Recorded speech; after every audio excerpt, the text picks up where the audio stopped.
the back of that second congressional testimony, we saw Jack Dorsey and Sheryl Sandberg last week on the Hill testifying about what steps they have taken since the election meddling that happened in 2016. We're a few months away from the midterm election. How comfortable are you with where things stand? Well, I think they're kind of on their own. They're not getting much help from the government. Facebook has done some pretty strong things to take down rogue accounts and block some Russian accounts and some Iranian accounts last week. But I think they're fighting a battle without any help from the administration, which is very loath to admit that this is a problem. And so they've kind of been left to struggle and figure this out by themselves. Regulation is one thing, and that's something we're going to be looking for increasingly with this conversation. The other issue that you've written about is the fact that these big tech companies are simply stifling competition. And you say they are too big, they need to be broken up. Let's start with a company like Google. Where are you seeing the stifling of the competition? This is a company that already has, 90% of the search market here. Why do they need to be broken up? Well, the EU, for instance, recently fined Google $2.7 billion. And essentially what they found was that Google was not a neutral platform.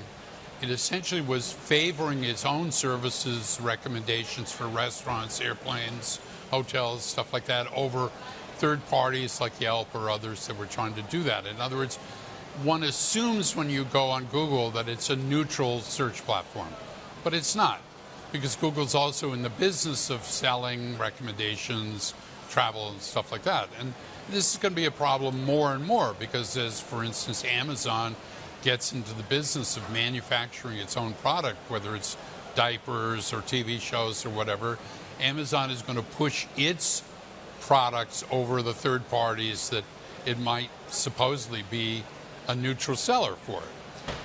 Facebook will come into the same problem. Facebook is trying to buy the rights to soccer games. And so Facebook will then become a content player and a neutral platform. And this is a big problem. You know, Amazon is almost an easy example to raise in terms of how you break up a company, because as you point out, there's the book side of things, there's the online side of things, there's the cloud. How do you break a company like Google? Because search is such a big part of their business. Even if you broke up Google Cloud and the other businesses, they would still have a hold on the market. The simple thing would be to have Google sell YouTube. So YouTube is the second biggest search engine in the world. So Google's the first and YouTube's the second. So if you've said to Google, okay, you have to sell YouTube, that would be a big change. In case of Facebook, you might say, well, you have to sell Instagram. I'm not positive in the United States that that's going to happen, because I think the Trump, is fairly anti-regulation. I do think it would be hard for these companies to buy another big company. Amazon recently bought Whole Foods and didn't have any opposition whatsoever. If, for instance, Google tried to buy Spotify, the big music streaming platform, I think that might be blocked, and that would be a good thing.